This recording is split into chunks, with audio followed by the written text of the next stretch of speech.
Good evening guys. So ang topic natin sa gabing ito ay ang tinatawag na law of polarity. Okay? So narinig na ba 'yon? Okay. So guys, isa ito sa sekreto ko kung bakit relax lang ako, no? Kahit tinutumal sa negosyo, malakas man o matumal, relax lang ako. Kasi guys, positibo ako. And ito yung paraan para maging positibo. Ito yung share ko sa inyo, okay? Para maging positibo ka palagi, tandaan nyo lang to, ang tinatawag na law of polarity. Isa ito sa mga universal law. Para bang yung law of gravity, di ba? Kung ano yung umakyat, babagsak, di ba? So, ito ang tawag dito, law of polarity. So, kung may puti, merong itim. Merong gwapo, merong pangit, parang ganon, di ba? Merong tag-ulan, merong tag-init. So, yun po yung law of polarity. So, kung gusto nyo guys na maging positibo, hindi sa yan sa pinaka recipe of success, ang pagiging positibo. Lagi nyo lang tandaan ang sasalitang balanse ang mundo. Okay? So, halimbawa, nagninegosyo ka. Marami kasi nakikita pag sa mga nagninegosyo, no? Malilit lang din naman na negosyante katulad ko.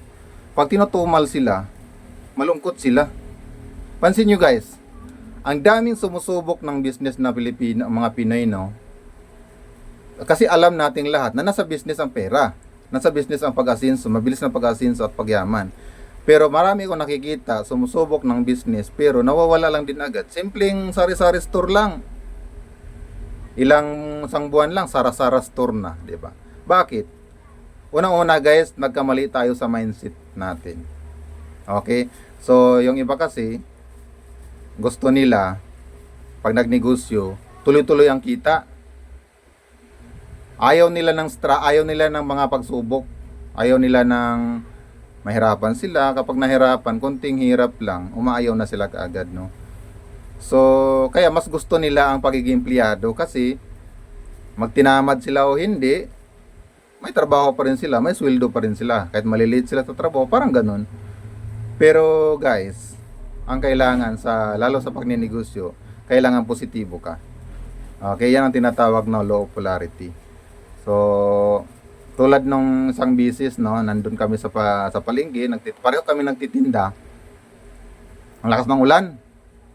So, ako, ang dami ko pang paninda, wala pang bawa. Sabi niya, paano nagkukwentuhan kami, ang saya namin dalawa. Sabi niya, buddy, pansin ko lang, ang lakas ng ulan, wala pang bawas yung paninda mo, parang relax ka lang, parang di ka apektado. Bakit?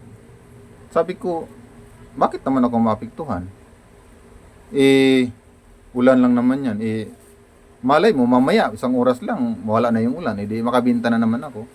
Sabi ko sa kanya, kahit naman umulan to maghapon, kahit naman lahat ng paninda ko na yan, masira yan lahat, okay lang, may bukas pa naman eh. Ganun talaga sa negosyo, normal yun, hindi laging panalo. Minsan may talo. Ayun ang sinasabi ko sa kanya. So yan sinisira ko sa kanya, buddy, huwag kang malungkot kung malugi ka ngayon. Bakit? May bukas pa, bumawi ka. Ngayon kinabukasan, tinumal ka pa rin, 2 araw na, may excite ka, bakit? Ang bawi niyan 2 araw din. Ngayon, isang linggo nang tinumal ka, may excite ka pa rin, bakit? Ang balik niyan, isang linggo ka namang malakas. Ngayon, pag umabot isang buwan, tinumal ka pa rin, ay mag-isip-isip ka na. Bakit? Baka may mali sa ginagawa mo. Okay? So, anong ibig sabihin? Kapatid, maging maging positibo ka lang sa lahat ng bagay. Diba? So, lagi mo isipin, ngayon, halimbawa, malungkot ka ngayon, okay lang yan. After 2 hours, masaya ka na ulit. Malungkot ka buong araw ngayon, kinabukasan, masaya ka na naman. May problema ka ngayon, okay lang yan. Isang araw, 2 araw, lilipas din yan. So, ganyan lang yung mindset dapat na isipin mo lang balanse ang mundo. Okay? Bawi ka lang.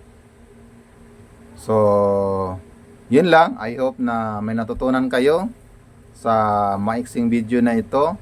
And sana i-share nyo to para makatulong din sa iba. Kung may katanungan kayo, pwede kayong mag-message. And para masagot natin, i-shoutout na rin kita. Okay, so yun lang. Bye-bye.